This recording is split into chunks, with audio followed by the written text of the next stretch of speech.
Un gladiateur entre dans l'arène sans ennemi devant lui. Le véritable combat se trouve dans son esprit, le doute qui le retient, la peur qui le paralyse, le désir qui le distrait. Il n'a pas besoin d'épée ni de bouclier, il a besoin de fermeté intérieure.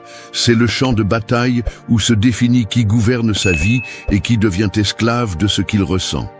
Cette vidéo ne parle pas de fioritures ni de jolis mots, mais d'entraîner l'esprit avec des pratiques stoïciennes applicables chaque jour.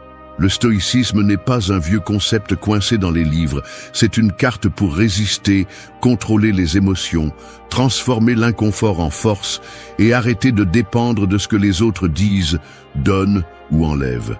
La force mentale n'arrive pas par chance ni par héritage, elle se forge à base de discipline, de décisions difficiles, de rejet de ce qui vous affaiblit et d'acceptation de ce qui vous met mal à l'aise. Celui qui cherche un confort constant finit par se briser au premier coup de la vie. Celui qui entraîne son esprit devient indomptable. Restez jusqu'à la fin, car ce que vous allez entendre ne sont pas des conseils communs, ce sont des armes. Et si vous décidez de les utiliser sérieusement, vous cesserez de vivre comme une victime de vos pensées et commencerez à marcher comme le maître de votre destin. 1. Ne réprime pas tes émotions, observe-les et dirige-les avec intention. Une rivière débordante détruit tout sur son passage, mais une rivière avec un cours défini devient une source de vie, d'énergie et de mouvement.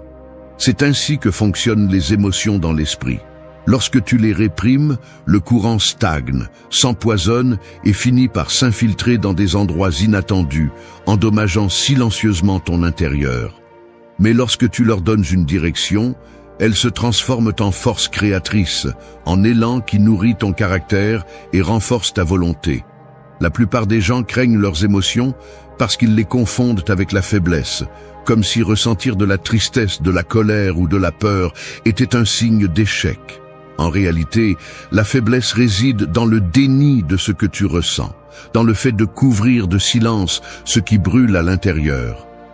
Un stoïcien n'est pas quelqu'un de froid ou d'insensible, c'est quelqu'un capable de reconnaître chaque émotion, de l'observer avec fermeté et de lui donner un cours qui le pousse vers l'avant plutôt que de le tirer vers le bas. Pense à la colère, par exemple. Si tu la réprimes, elle s'accumule jusqu'à ce qu'elle explose au moment le moins opportun, laissant des cicatrices dans tes relations et ta conscience. Si tu la laisses libre sans contrôle, elle devient une violence aveugle qui détruit ce que tu aimes. Mais si tu l'observes, la comprends et la canalises, cette même colère devient une énergie pour établir des limites, pour défendre ce qui t'appartient, pour construire à partir de la force plutôt que de détruire à partir de la fureur.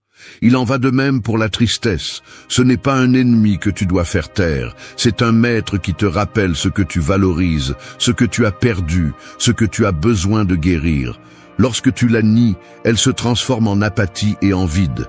Lorsque tu l'acceptes et lui donnes de l'espace, elle devient clarté et élan pour te relever avec plus de force. Les stoïciens enseignaient que les émotions ne doivent pas gouverner l'homme, mais elles ne doivent pas non plus être enterrées comme si elles n'existaient pas. La clé est dans la direction. Observer n'est pas la même chose que réprimer.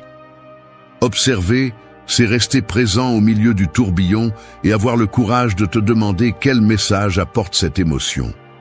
Réprimer, c'est prétendre que rien ne se passe alors que tu te consumes de l'intérieur. La première attitude te renforce, la seconde te détruit en silence. Si tu veux un esprit fort, tu dois traiter tes émotions comme des signaux sur une carte. La peur te dit où sont les limites que tu dois franchir.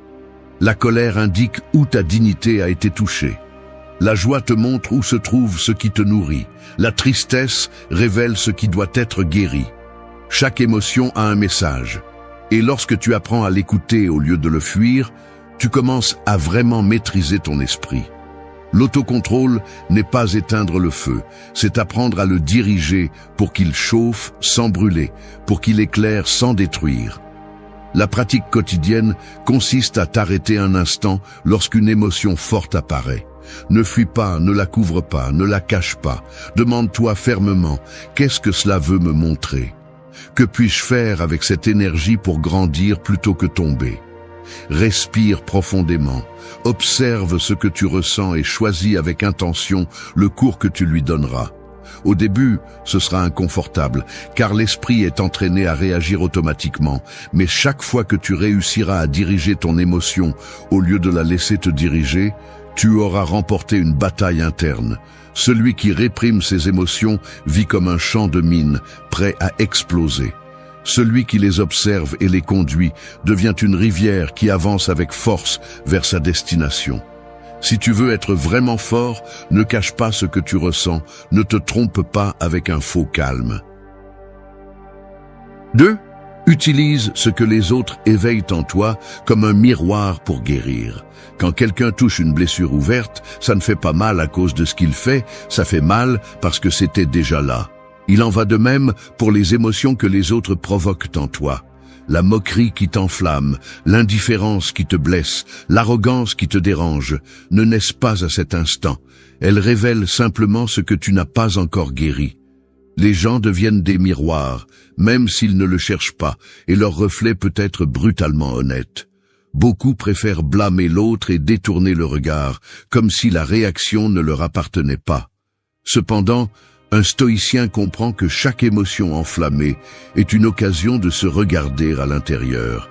Cette colère soudaine, cette tristesse inattendue, ce sentiment d'infériorité, tout pointe vers des coins internes qui ont encore besoin de travail. Ce que tu rejettes le plus à l'extérieur, c'est souvent ce que tu évites le plus d'affronter à l'intérieur. Pense-y, l'arrogance de quelqu'un peut te déranger parce qu'elle réveille ton insécurité. La critique injuste peut faire mal parce que tu cherches encore la validation. L'indifférence de l'autre peut te toucher parce que tu dépends encore de l'attention extérieure. La vie met devant toi des personnes qui activent ces fibres sensibles, non pas pour te punir, mais pour te montrer ce que tu dois renforcer. L'erreur est de réagir sans conscience.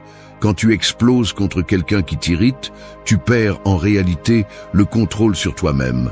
Quand tu fuis l'inconfort, tu prolonges la blessure, mais quand tu choisis d'observer, quand tu te demandes « qu'est-ce que cela me révèle sur moi ?», tu transformes la provocation en un entraînement de caractère.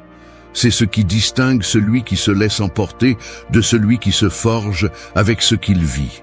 Il ne s'agit pas de justifier ceux qui agissent mal. Les gens peuvent être injustes, blessants ou manipulateurs, et c'est une réalité. Mais ta réaction reste la tienne, et c'est là que réside ton véritable pouvoir. Celui qui te provoque te donne le miroir de ton impatience. Celui qui te fait te sentir petit expose ta dépendance à l'approbation. Celui qui t'ignore t'enseigne combien tu valorises encore la validation externe. Si tu apprends à utiliser chaque miroir, rien de ce que les autres font n'aura le contrôle sur ton intérieur. Guérir signifie accepter que les émotions qui apparaissent sont les tiennes et que les affronter te libère. Chaque insulte peut se transformer en force si tu ne l'utilises pas pour te couler, mais pour renforcer ta dignité. Chaque critique peut devenir une discipline si tu choisis d'apprendre plutôt que de réagir. Chaque trahison peut être la leçon de limite qui te manquait. Si tu ne prends pas la leçon, tu répéteras le cycle. Si tu apprends, tu grandis. L'entraînement stoïcien consiste à tourner la question. Arrête de te demander « pourquoi me fait-il cela ?» et commence à te demander « qu'est-ce que cela éveille en moi et pourquoi ?» Ce changement de perspective est brutal, car il te force à prendre tes responsabilités, mais il est aussi libérateur, car il te rend le contrôle. C'est ainsi que l'inconfort se transforme en maître. Le monde ne cessera pas de te mettre face à des personnes difficiles. Croire que tout l'environnement doit s'adapter à toi est une illusion. Ce que tu peux faire, c'est décider comment utiliser ce que ces personnes éveillent en toi. Celui qui apprend à voir dans le miroir cesse de vivre en réaction constante et commence à vivre en maîtrise consciente. C'est la différence entre un prisonnier émotionnel et quelqu'un qui construit une force mentale. Regarde le reflet en face, même si cela dérange. C'est là que commence vraiment la guérison et tu vas progressivement t'améliorer. 3. Embrasse l'inconfort du changement comme moteur de ton évolution. Le métal ne devient une épée qu'en traversant le feu et en supportant les coups du marteau. Sans chaleur ni coup, il resterait un simple morceau de fer inutile. Il en va de même pour l'esprit. Il ne se renforce que lorsqu'il est exposé à l'inconfort et confronté aux épreuves qui dérangent. Vouloir grandir sans douleur, c'est comme vouloir forger une épée sans feu. Cela ne fonctionne tout simplement pas. Le changement fait mal parce qu'il brise les schémas, exige des efforts et oblige à abandonner ce qui est connu. Mais c'est cette douleur même qui te transforme. La majorité des gens vivent prisonniers de leur zone de confort, croyant y trouver la sécurité, alors qu'il s'agit en réalité d'un piège. Le confort endort, fige, maintient dans un état de faiblesse déguisé en paix. Le jour où la vie frappe fort, ceux qui ont toujours évité l'inconfort tombent au premier choc, car ils n'ont jamais entraîné leur résilience. En revanche, celui qui choisit de traverser l'inconfort en pleine conscience apprend à l'utiliser comme salle d'entraînement du caractère. Chaque situation difficile devient une occasion de tremper la volonté, de grandir en silence pendant que d'autres abandonnent. Le stoïcisme enseigne que le changement ne doit pas être craint, mais accepté comme une partie inévitable de la vie. Tout change. Ton corps, tes relations, tes circonstances, même tes pensées. Résister à ce flux, c'est lutter contre l'impossible. Embrasser l'inconfort qu'il génère, c'est transformer le processus en moteur d'évolution. Lorsque tu t'exposes délibérément à ce qui dérange, tu entraînes ton esprit à ne pas fuir, à résister et à ressortir plus fort de chaque épreuve. Pense au quotidien.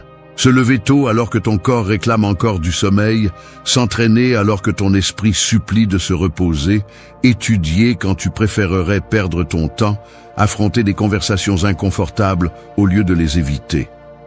Chaque acte d'inconfort conscient est une brique qui construit la discipline. Ce n'est pas un hasard si les stoïciens pratiquaient l'austérité, le jeûne, l'exposition au froid ou à la chaleur. Ils comprenaient qu'en entraînant le corps et l'esprit à l'adversité, ils se préparaient à supporter l'inévitable. Le changement est toujours inconfortable, car il t'arrache l'illusion de contrôle. Tu veux que tout reste identique, parce que tu crois avoir du pouvoir sur ce que tu connais, mais c'est un mensonge. La vie change avec ou sans ton consentement, et celui qui ne s'adapte pas se brise. Si tu choisis d'embrasser l'inconfort du changement, tu transformes ce qui est une tragédie pour d'autres en levier de croissance. Une perte peut t'enseigner la résilience, un échec peut te révéler de nouvelles stratégies, un rejet peut t'encourager à renforcer ta valeur intérieure. La douleur cesse d'être un ennemi lorsque tu l'acceptes comme une étape du chemin. Ne confonds pas l'inconfort avec une souffrance éternelle. L'inconfort est le signe que tu quittes l'ancien pour entrer dans le nouveau. C'est le corps qui tremble en s'adaptant à l'effort. C'est l'esprit qui résiste à l'inconnu avant de s'élargir. La souffrance inutile, c'est de rester immobile, à résister l'inévitable, à répéter les mêmes erreurs par peur de lâcher prise. Le changement viendra toujours, que tu le veuilles ou non. Ta décision est simple. L'utiliseras-tu pour te renforcer ou le laisseras-tu te détruire? La pratique stoïque est claire. Recherche consciemment l'inconfort. Donne-toi de petits défis chaque jour. Fais ce que tu sais difficile, même si tu n'en as pas envie. Expose ton esprit au silence quand l'anxiété te pousse au bruit. Dis la vérité, même si ta voix tremble. 4. Trouve toujours la leçon cachée dans la difficulté. Les montagnes les plus hautes cachent leur trésor au sommet, pas à la base. Pour les atteindre, tu dois grimper, transpirer, trébucher et résister au froid. Il en va de même pour les moments difficiles. Ce qui est précieux n'est jamais à la surface de la douleur, mais caché derrière l'expérience. Celui qui ne voit que l'obstacle reste à la base en se plaignant du poids de la montée. Celui qui décide de grimper trouve l'enseignement qui le rend plus fort. La vie ne pardonne pas, elle frappe sans prévenir. Un jour, tu as tout sous contrôle, et le lendemain, ce que tu croyais sûr s'effondre. La réaction commune est de résister, de maudire, de se demander pourquoi. Mais un stoïcien comprend que cette question ne change rien. Ce qui change, c'est de regarder à l'intérieur de soi et de se dire « Qu'est-ce que je peux apprendre de cela ?» Qu'est-ce que cette chute me montre que je ne voyais pas avant? Cette question est la différence entre rester brisé ou sortir renouvelé. Les difficultés sont comme des miroirs déformants. Si tu n'as pas de calme, tu ne vois que la souffrance. Si tu développes la conscience, tu vois l'opportunité de croissance qui était cachée. La trahison t'apprend à mettre des limites plus claires. La perte te rappelle combien tout est fragile et combien il est urgent de valoriser le présent. L'échec t'oblige à ajuster ta stratégie et à travailler avec plus de discipline. Même la douleur la plus aiguë apporte une graine de sagesse qui ne germe que si tu as le courage de la chercher. L'erreur la plus courante est de fuir l'apprentissage caché. Beaucoup vivent en répétant les mêmes chutes parce qu'ils ne prennent pas le temps de comprendre. Ils trébuchent sur la même pierre parce qu'ils ne se sont jamais demandé pourquoi elle était sur leur chemin. En revanche, celui qui affronte la difficulté avec un regard stoïcien l'utilise comme un entraînement. Pense à ceux qui ont surmonté des tragédies. Ils ne sont pas devenus forts parce qu'ils ont évité la douleur, mais parce qu'au milieu de celle-ci, ils ont décidé de se demander quelles leçons ils pouvaient tirer de cette obscurité. Quelqu'un qui perd le matériel peut découvrir que l'essentiel n'a jamais été dans les possessions. Quelqu'un qui fait face à la maladie peut apprendre à valoriser la force intérieure plus que l'apparence extérieure. La douleur oblige à voir ce que tu ignorais auparavant. Les stoïciens répétaient que ce qui importe n'est pas ce qui se passe, mais l'interprétation que tu en fais. La difficulté peut être une prison ou peut être un maître. Ce choix est le tien. Si tu la vois comme une punition, tu t'enfonces.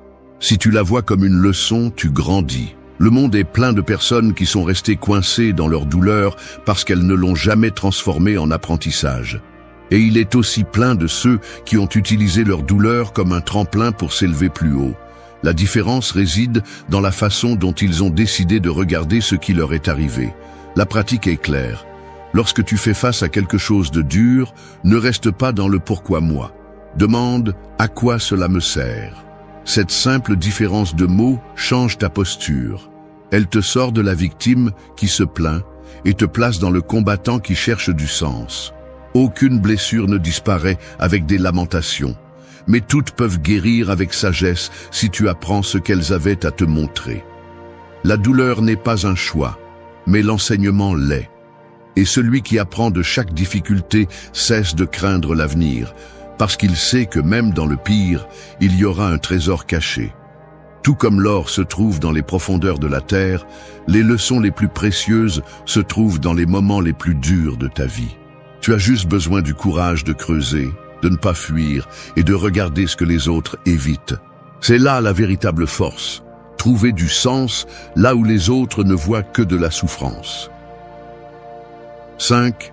Brise la mentalité fixe et cultive une mentalité de croissance. Un arbre qui refuse de se plier au vent finit par se briser. En revanche, celui qui s'adapte, qui se penche sans perdre ses racines, survit à la tempête et continue de grandir. L'esprit fonctionne de la même manière. Si elle est rigide, convaincue qu'elle ne peut pas changer, que ses limites sont immuables, elle devient son pire ennemi. La mentalité fixe est comme une prison invisible qui enferme tes possibilités, te faisant répéter la même vie encore et encore.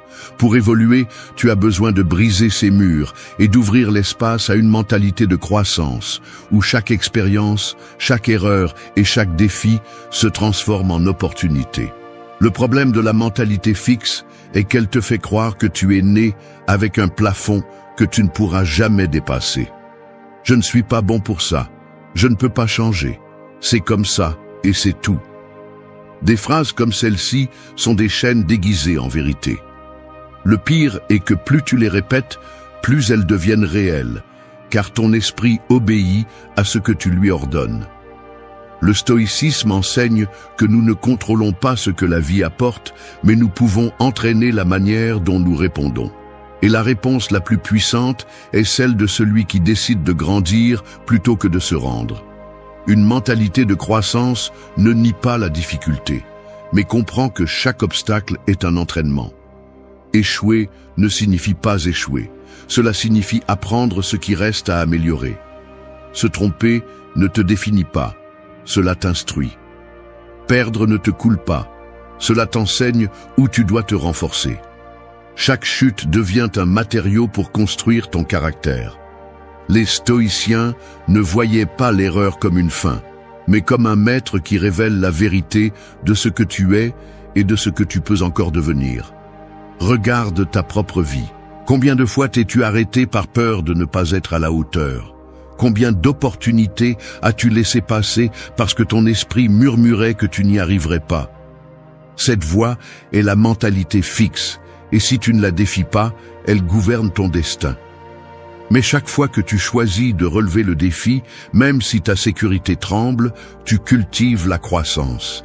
Lire un livre quand tu préférerais perdre ton temps, entraîner ton corps quand ton esprit cherche des excuses, accepter les critiques sans te défendre pour en apprendre, sont des graines de croissance qui semblent petites, mais qui transforment complètement ton identité. La mentalité fixe cherche le confort et la reconnaissance immédiate. La mentalité de croissance cherche la discipline et l'apprentissage constant. L'une te maintient coincé dans ce que tu connais, l'autre t'ouvre des chemins vers ce que tu n'es pas encore, mais que tu peux devenir. Les grands changements naissent sur ce terrain, dans l'habitude de ne pas abandonner, de ne pas te contenter, d'utiliser l'inconfort comme levier plutôt que comme excuse. La pratique stoïcienne consiste à ne pas te définir par ce que tu ne peux pas, mais parce que tu es prêt à entraîner. Ne dis pas « je ne sais pas me contrôler », dis « j'apprends à me contrôler ». Ne dis pas « je n'ai pas de discipline », dis « je m'entraîne à la discipline chaque jour ». Cette différence change ton identité. Elle te sort de la prison de la fixité et te place dans l'arène de la croissance, où chaque action, aussi petite soit-elle, construit le pouvoir interne. Rappelle-toi que ce qui est rigide se brise, et que ce qui est flexible se renforce. Si tu veux maîtriser ton esprit, ne t'enferme pas dans des phrases qui te limitent. Ose les briser, les défier et les remplacer par une mentalité qui voit dans chaque coup l'opportunité de devenir plus fort. Celui qui cultive la croissance ne perd jamais, car même dans la défaite, il trouve de quoi se relever plus haut. 6. Renforce ton corps pour soutenir ton esprit. Celui qui prétend manier une épée sans force dans les bras finit par tomber sous son propre poids. C'est ainsi que fonctionne l'esprit lorsque le corps est affaibli. Toute charge mentale devient insupportable. Tu ne peux pas aspirer à la clarté, à la résistance ni à la discipline si ton organisme est négligé. Le corps est la base sur laquelle repose la volonté, et chaque fois que tu le négliges, tu creuses le sol sur lequel ta force devrait s'affirmer. La plupart des gens parlent d'entraîner l'esprit, de lire, de méditer, de chercher la tranquillité, mais oublient l'essentiel. Un corps épuisé produit des pensées faibles, des émotions instables et des décisions impulsives. Si tu veux soutenir la bataille interne contre tes propres peurs et désirs, tu as besoin d'un corps préparé, fort et discipliné. Les stoïciens le savaient. C'est pourquoi ils pratiquaient des exercices physiques, marchaient de longues distances et s'exposaient à l'effort comme partie de leur entraînement philosophique. Ce n'était pas de la vanité, c'était de la cohérence. Un guerrier mental ne peut pas vivre dans un corps fragile. L'entraînement physique est une école de discipline. Chaque répétition effectuée lorsque les muscles brûlent, chaque pas fait lorsque la fatigue demande à abandonner, chaque repas sain choisi au-dessus du plaisir immédiat est une victoire sur la faiblesse. Le véritable résultat n'est pas le corps dans le miroir, c'est l'esprit qui apprend à ne pas céder face à l'inconfort. L'exercice est un rappel quotidien que tu peux résister plus que tu ne le penses, et que la douleur n'est pas un ennemi, mais un allié qui te façonne. Négliger le corps signifie ouvrir la porte à l'apathie et au manque de clarté. Quand tu ne dors pas bien, l'esprit devient maladroit. Quand tu manges des ordures, ton énergie s'effondre. Quand tu ne bouges pas, ta discipline s'oxyde. Le corps est un reflet silencieux de ta relation avec toi-même. Tu ne peux pas parler de maîtriser ton esprit si tu n'es pas capable de maîtriser tes habitudes physiques. Prendre soin de son corps, c'est prendre soin de son esprit. S'entraîner, se nourrir intelligemment, Se reposer autant que nécessaire sont des actes de respect envers ton plus grand objectif. Ne le fais pas pour montrer, fais-le pour résister. Le monde frappe sans pitié, et si tu n'as pas un organisme préparé, tu te briseras dans les moments où tu as le plus besoin de fermeté. La force intérieure dépend d'un corps qui peut la soutenir. La pratique stoïcienne est claire. Soumets le corps à une discipline volontaire pour que l'esprit apprenne à gouverner l'involontaire. Cours quand tu préfères rester immobile. Entraîne-toi quand tu n'as pas envie. Rejette la nourriture que tu sais qui détruit ton énergie. Dors avec ordre, même si tu veux rester éveillé. Chaque acte physique est aussi un acte mental. Celui qui renforce son corps ne cherche pas la perfection esthétique, il cherche la capacité de soutenir ses principes au milieu de l'adversité. Quand la fatigue arrivera, ton corps sera ton allié ou ton ennemi, et ce choix dépend de la façon dont tu l'as traité. N'oublie pas que la force mentale ne se construit pas dans l'air, elle a besoin de fondations solides, et ces fondations sont dans ton corps. 7. Dis non au plaisir immédiat qui détruit ton futur. Les braises brûlent intensément pendant un instant, elles éclairent et chauffent avec force, mais en quelques minutes, elles s'éteignent, ne laissant que des cendres. C'est exactement ce que représente le plaisir immédiat. Un éclat bref qui séduit et piège, mais qui ne construit jamais rien de durable. Le problème est que la plupart des gens vivent en poursuivant ces braises, sans comprendre qu'en échange de cette chaleur momentanée, ils sacrifient le véritable feu qui pourrait les soutenir à long terme. Chaque décision de céder au plaisir immédiat est une dette envers ton propre futur. Manger ce qui détruit ta santé parce que tu le mérites, dépenser ce que tu n'as pas pour le plaisir de montrer, perdre des heures dans des distractions inutiles au lieu de construire quelque chose qui en vaut la peine. Tout cela semble bon sur le moment, mais coûte cher par la suite. Les stoïciens étaient catégoriques sur ce point. Ce qui brille trop vite est souvent du poison déguisé en récompense. Le véritable pouvoir réside dans le renoncement à ce que tu désires maintenant pour soutenir ce qui compte vraiment demain. Ce n'est pas un discours creux, c'est la base de toute discipline. Chaque fois que tu dis non à l'impulsion, tu renforces ta volonté. Chaque fois que tu choisis ce qui fait mal mais construit, tu deviens quelqu'un de plus fort. Celui qui se livre à la facilité s'enchaîne à la médiocrité, mais celui qui supporte le sacrifice se fraye un chemin vers la grandeur. Pense aux exemples les plus quotidiens. La tentation de ne pas s'entraîner parce que tu le feras demain, ce demain qui n'arrive jamais. Le confort de rester au lit sachant que tu perds du temps qui ne revient pas. L'anxiété d'ouvrir le téléphone toutes les quelques minutes à la recherche d'une dose de dopamine qui te vole concentration et but. Tous ces actes sont de petites fuites d'énergie qui, accumulées, détruisent la possibilité d'un futur solide. Le plaisir instantané est le piège le plus dangereux car il se déguise en liberté. Tu crois que tu choisis, mais en réalité, tu es dominé par des impulsions.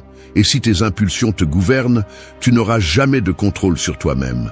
Le stoïcisme t'apprend à maîtriser tes désirs, à mettre la raison au-dessus de l'instinct, à te rappeler que la véritable liberté n'est pas de faire ce que tu veux, mais d'avoir le pouvoir de décider ce qui en vaut la peine.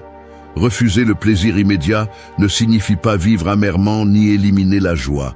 Cela signifie choisir la joie qui construit sur celle qui détruit. Manger avec modération pour maintenir l'énergie au lieu de te gaver et de te sentir vide après. Utiliser le temps pour quelque chose qui te rapproche de tes objectifs, au lieu de le donner à des distractions qui ne laissent rien. Tenir la parole que tu as donnée, même si c'est plus confortable de la briser. Ces petits actes de renoncement sont les briques qui construisent ton futur. La pratique stoïcienne consiste à entraîner l'esprit à résister aux pièges du moment présent. Demande-toi chaque fois qu'un désir te domine, est-ce que cela renforce ou affaiblit? Est-ce que cela me rapproche de ce que je veux ou m'en éloigne? Cette pause consciente est ce qui fait la différence entre celui qui s'asservit à l'impulsion et celui qui se gouverne lui-même. Résister fait mal, mais cette douleur est le prix de la liberté. Celui qui vit pour l'immédiat ne sera jamais maître de son destin. il dépendra toujours de ce qui lui promet une satisfaction rapide. En revanche, celui qui ose dire non, même si cela brûle à l'intérieur, devient l'architecte de sa vie. L'avenir appartient à ceux qui ont la force de renoncer au feu passager pour construire l'incendie qui ne s'éteint jamais. 8. Construis une confiance inébranlable avec discipline et cohérence. La pierre la plus solide ne se forme pas d'un seul coup, mais à travers des milliers d'années de pression constante qui la durcissent jusqu'à la rendre inébranlable. La confiance en soi se construit de la même manière, à travers une discipline quotidienne et une cohérence dans chaque décision. Elle ne surgit pas de phrases inspirantes ni d'illusions momentanées, mais du travail silencieux d'accomplir ce que tu te promets. Chaque action accomplie est une brique qui renforce ta sécurité. Chaque excuse acceptée est une fissure qui affaiblit ta structure.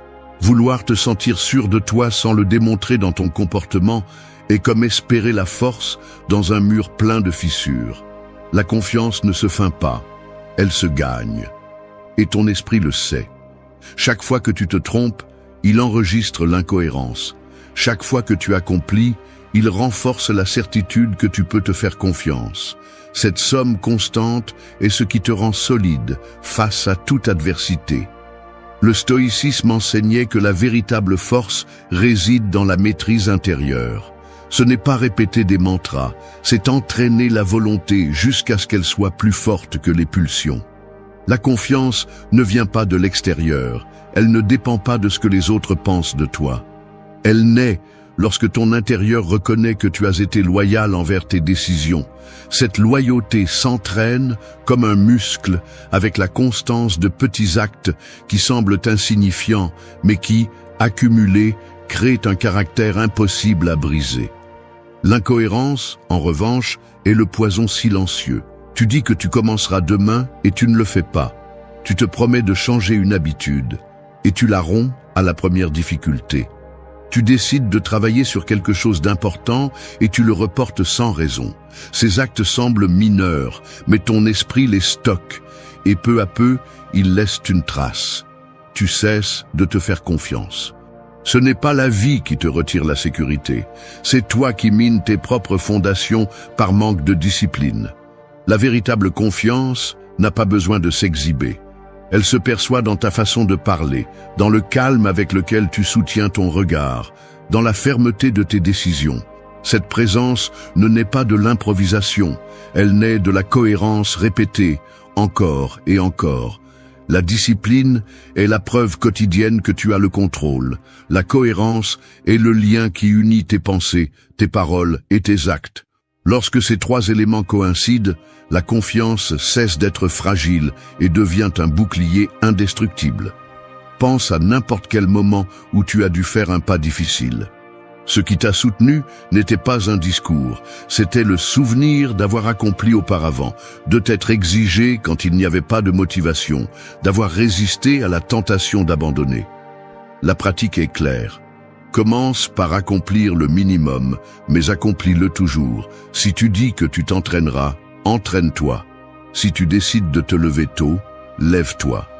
Si tu promets de ne pas répéter une erreur, sois ferme. Chaque acte accompli est un vote de confiance que tu te donnes à toi-même. Et quand tu échoues, ne le cache pas, reconnais-le et reviens sur le chemin immédiatement. C'est aussi de la discipline. Ne pas laisser un faux pas se transformer en abandon.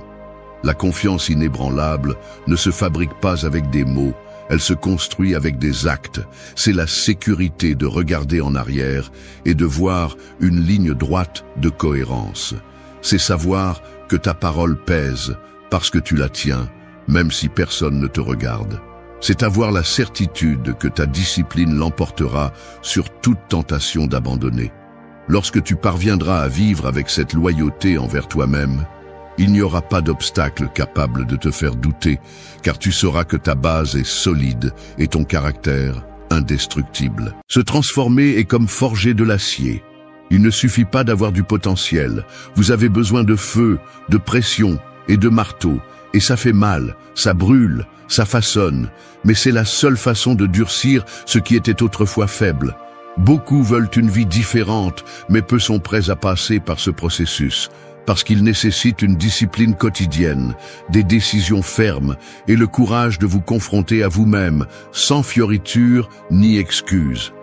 La plupart des gens n'ont pas besoin de plus de conseils, ils ont besoin de caractère, parce que vous n'êtes pas là où vous voulez être, non pas par manque de capacité, mais parce que vous continuez à négocier avec vous-même, à remettre à plus tard l'évident, à vous cacher derrière des justifications émotionnelles. Et vous le savez, vous ressentez ce malaise silencieux lorsque vous vous regardez dans le miroir, ce vide lorsque la journée se termine et que vous savez que vous n'avez pas fait ce que vous deviez faire. Cette vidéo ne cherche pas à vous motiver avec de jolis mots. Elle cherche à vous mettre en mouvement, avec des actions concrètes, avec des principes stoïciens que vous pouvez appliquer dans votre routine, peu importe si vous en avez envie ou non. Parce que le véritable changement ne dépend pas de l'humeur, mais de la décision ferme d'agir, même lorsque personne ne vous applaudit, même lorsque ça fait mal, même lorsque c'est difficile. Ici, vous ne trouverez pas des phrases pour vous satisfaire, mais un code de conduite pour reprogrammer votre esprit, votre corps et votre énergie. Chaque leçon que vous allez entendre est un rappel brutal que votre vie ne s'améliore pas par chance. Elle s'améliore lorsque vous prenez le contrôle, lorsque vous prenez le marteau et vous forgez vous-même. Alors préparez-vous, parce que cela ne sera pas doux, ce sera nécessaire. 1. Active ton pouvoir interne à travers le mouvement quotidien. Ton corps est comme une rivière. S'il stagne, il pourrit. S'il coule, il donne la vie. Le mouvement n'est pas seulement une question de santé physique, c'est une déclaration de pouvoir. Chaque fois que tu te lèves et bouges, même si tu n'en as pas envie, tu dis au monde et à toi-même que tu ne vas pas rester coincé dans l'inertie. Parce que la paralysie est aussi une décision. Et beaucoup la choisissent tous les jours sans s'en rendre compte, se laissant consumer par des excuses déguisées en fatigue ou en manque de temps. Le stoïcisme ne parle pas de motivation, il parle de devoir. Le devoir de prendre soin du véhicule qui te soutient. Le devoir d'utiliser ton corps comme un outil, pas comme une prison. Marc Aurèle n'avait pas besoin de se sentir d'humeur pour diriger un empire. Il se levait et le faisait. Parce qu'il comprenait que agir selon ce que l'on sait être juste est plus important que ce que l'on ressent sur le moment. Et toi aussi tu le sais. Tu sais que tu as besoin de bouger plus, non pas pour correspondre à un standard superficiel, mais pour te reconnecter avec toi-même, avec ton énergie, avec ta force intérieure. Le corps ne répond pas seulement à l'exercice physique, il l'exige. Parce que chaque muscle que tu actives rappelle à ton esprit que tu es vivant. Parce que chaque goutte de sueur est un signe que tu sors de ta zone de confort et entres dans la transformation. Et si tu veux vraiment une vie différente, tu ne peux pas laisser ton corps continuer à vivre comme si de rien n'était. La fatigue que tu ressens souvent n'est pas physique, elle est émotionnelle, mentale, existentielle. Et ce qui la soulage le plus n'est ni une sieste ni une série, c'est le mouvement conscient. Sors marcher, entraîne-toi, danse, cours, fais ce que tu veux mais bouge. La stagnation ne fait qu'alimenter la stagnation. Il y a des jours où ton esprit va te tendre des pièges. Il va te dire que tu es trop occupé, que ce n'est pas le moment, que demain sera mieux. Mais c'est toi qui décides si ces voix commandent ou si tu les ignores. C'est toi qui décides si tu te lèves et fais au moins 10 minutes de quelque chose, ou si tu permets à ton corps de continuer à accumuler la tension d'une vie vécue sans direction. Parce que chaque jour où tu bouges avec intention est une victoire qui ne se voit pas, mais se ressent. N'attends pas que les autres le remarquent. Que tu le remarques est suffisant. Active ton pouvoir interne à travers le mouvement quotidien. Non pas comme une punition, mais comme une façon de revendiquer ta présence. De te rappeler que tu es toujours là, que tu peux encore tout changer. Parce que quand tu bouges, tout bouge avec toi. Tes idées, tes émotions, ta volonté. Tu n'as pas besoin d'une salle de sport, ni d'un entraîneur, ni d'un plan parfait. Tu as juste besoin de commencer. Dans ton salon, dans la rue, en silence, un pas, un étirement, un effort. Il ne s'agit pas de combien tu fais, mais de le faire. De décider de ne pas être l'esclave de l'inertie. De choisir chaque matin de bouger, même si tu n'as pas de raison, parce que tu sais que ta meilleure version n'est pas assise à attendre. Elle est là-bas, en mouvement, en attente que tu la rejoignes. 2. Maîtrise ton esprit avec l'art de la respiration consciente. L'esprit est comme un cheval sauvage, puissant mais incontrôlable si tu n'apprends pas à tenir les rênes. Et ces rênes, bien qu'ils ne semblent pas, sont dans ta respiration. Elle est invisible, elle est avec toi depuis la première seconde de ta vie, mais tu l'ignores tous les jours. Tu l'utilises sans conscience, comme si elle n'avait aucun effet. Mais si tu t'arrêtes pour l'observer, si tu apprends à la contrôler, tu te rendras compte que ce simple acte d'inspirer et d'expirer peut te redonner le contrôle de toi-même lorsque tout semble déborder. Dans le stoïcisme, l'esprit est le seul territoire que tu peux vraiment gouverner. Tu ne peux pas contrôler ce que les autres pensent, tu ne peux pas prédire ce qui se passera demain, mais tu peux décider comment tu réagis. Et cette décision commence dans le corps, elle commence dans le souffle. Quand tu te sens anxieux, quand l'impulsion te gagne, quand la colère veut sortir en courant à travers ta bouche ou tes actes, ne dis rien. Respire. Prends l'air profond, lent, conscient. Non pas pour fuir le moment, mais pour le traverser, sans céder à lui. Maîtriser ta respiration, c'est maîtriser le rythme interne qui gouverne ton état émotionnel. Parce que tu n'es pas seulement ce que tu penses, tu es aussi comment tu respires. Et si ta respiration est chaotique, hachée, superficielle, alors ton esprit le sera aussi. Tu n'as pas besoin d'une technique de méditation compliquée, tu n'as pas besoin de te enfermer dans une retraite spirituelle pour commencer. Tu as juste besoin de ralentir pendant quelques secondes, de fermer les yeux si possible et de revenir à toi. Une longue respiration, puis une autre, et une autre encore. C'est suffisant pour que la tempête interne commence à se calmer. Beaucoup disent qu'ils ne peuvent pas contrôler leurs émotions, mais ils ne se sont jamais arrêtés pour observer ce qui se passe avec leur respiration lorsqu'ils sont perturbés. Ils n'ont jamais essayé de l'utiliser comme un bouclier, comme une ancre, comme un outil. Et c'est là l'erreur, parce que la plupart croient que la force mentale est une qualité avec laquelle on est, mais la réalité est qu'elle se forme.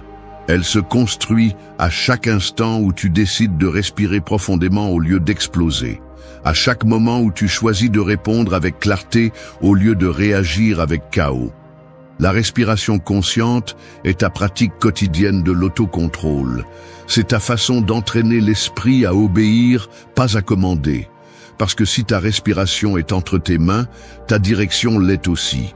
Et peu importe combien la journée est intense, combien l'émotion est forte, tu peux toujours revenir à toi si tu as la discipline de le faire.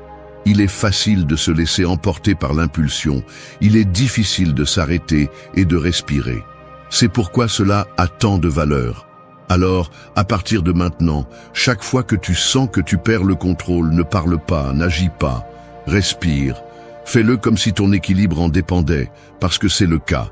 Et avec chaque respiration consciente, tu dis à ton esprit que le chaos ne commande pas, que ici, celui qui prend le contrôle, c'est toi. 3. Ferme la bouche et ouvre la voie avec des actions. Un marteau ne parle pas, il frappe seulement, et à chaque coup, il transforme. C'est ainsi que devrait être ton approche. Moins de mots, plus d'impact. Dans un monde où tout le monde parle, promettre est devenu bon marché et presque inutile. La plupart se sentent à l'aise de parler de leurs plans parce que cela leur donne une illusion de progrès. Mais la vérité est inconfortable. Parler ne construit pas, agir oui. Et s'il n'y a pas de mouvement, tout ce que tu dis devient de l'air perdu. Beaucoup sont pris dans le cycle d'annoncer des changements, mais de répéter de vieilles habitudes. Ils disent qu'ils vont commencer, mais ils ne le font pas. Qu'ils vont abandonner quelque chose, mais ils continuent. Que cette fois-ci, c'est sérieux, mais ils reportent encore. Et sais-tu ce que cela génère? De la frustration envers toi-même. Parce qu'au fond, tu sais que tu ne tiens pas tes promesses. Et chaque promesse brisée non seulement t'éloigne du résultat, mais elle te fragilise aussi. Elle t'habitue à ne pas croire en toi. Elle t'apprend à douter de tes propres paroles. Les stoïciens le comprenaient sans détour. Ils n'avaient pas besoin de publier ce qu'ils faisaient, ni de validation externe pour commencer. Ils savaient clairement que la valeur d'un homme se mesure par sa capacité à agir en accord avec ses principes et non par ce qu'il déclare. Le véritable respect naît lorsque ton comportement parle plus fort que ta bouche. Parce que lorsque tu vis en cohérence, tu n'as pas besoin de prouver quoi que ce soit. Cela se voit. Tu le sais aussi. Tu n'as pas besoin de crier tes objectifs pour qu'ils deviennent réels. Tu as juste besoin d'agir. Et d'agir tous les jours, non pas quand c'est facile, mais surtout quand c'est difficile. Parce que le mérite n'est pas de dire « je vais changer », mais de rester ferme quand personne ne regarde, d'exécuter sans chercher l'approbation, d'avancer sans applaudissements. C'est ainsi que se construit le caractère. C'est ainsi que l'on gagne une véritable confiance. Chaque fois que tu ressens le besoin de te justifier, garde le silence.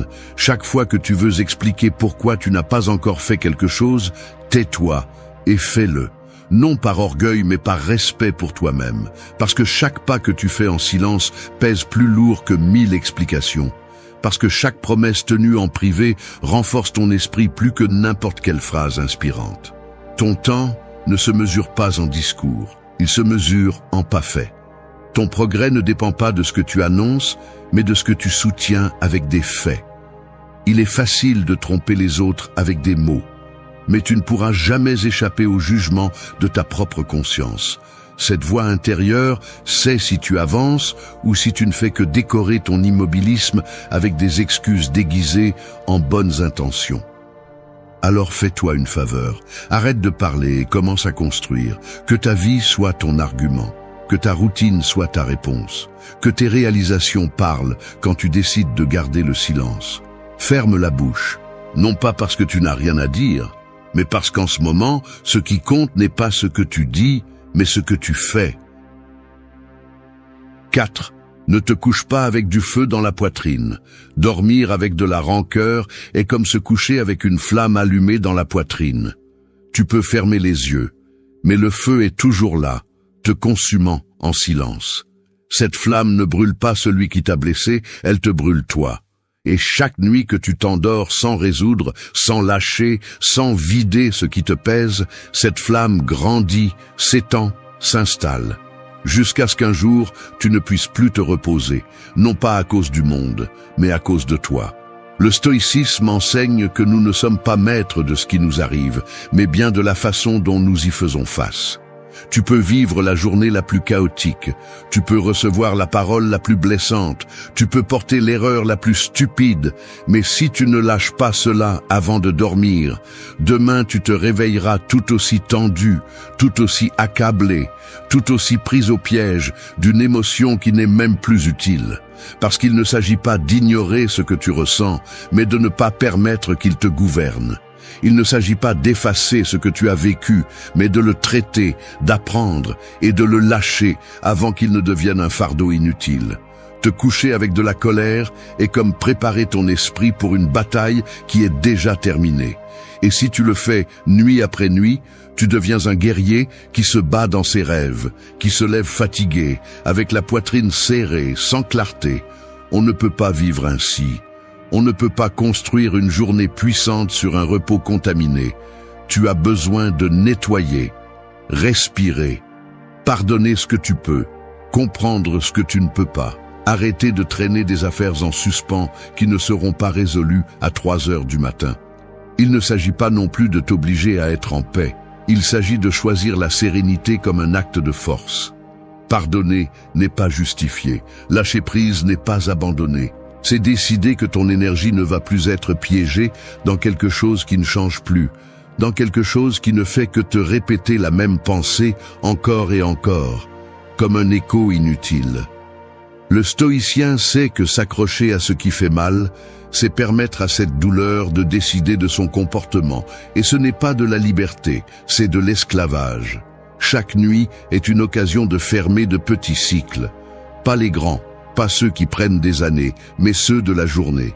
Un malentendu, une dispute, une erreur commise, note-le, réfléchis, respire. Ne laisse pas la culpabilité ou l'orgueil dormir avec toi. Ne va pas au lit en espérant que le temps guérira ce que tu n'es pas prêt à affronter, parce que le temps ne guérit pas ce que tu continues à nourrir avec ta pensée, ta mémoire, ta tension. Fais de la nuit un espace de nettoyage mental. Tu n'as pas besoin de rituels complexes. Il suffit de t'arrêter quelques minutes. Demande-toi ce que tu portes, que tu pourrais lâcher. Quelle émotion te fait plus mal que ce qu'elle vaut? Remercie ce qui s'est bien passé. Admets ce que tu as échoué et décide de te reposer sans le poids inutile.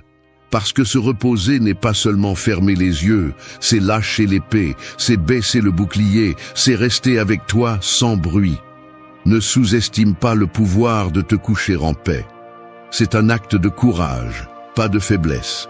C'est une habitude des gens forts, pas des naïfs. Celui qui apprend à lâcher prise chaque nuit se réveille plus léger, plus clair, plus concentré. Celui qui insiste pour dormir avec le feu, tôt ou tard, se brûle de l'intérieur. Éteins le feu, pas pour les autres, pour toi. Que la journée se termine avec toi en paix, pas en guerre. Parce que c'est seulement ainsi. Le lendemain aura de la place pour quelque chose de nouveau. 5. Bouge d'abord. La motivation viendra ensuite. Attendre que la motivation arrive est comme s'asseoir devant un feu éteint en espérant qu'il vous réchauffe. Peu importe combien vous le désirez, si vous ne ramassez pas le bois, si vous n'allumez pas l'étincelle, si vous ne soufflez pas avec insistance, le feu ne naît pas. C'est ainsi que fonctionne l'élan interne. Il n'apparaît pas par magie. Il se construit avec l'action.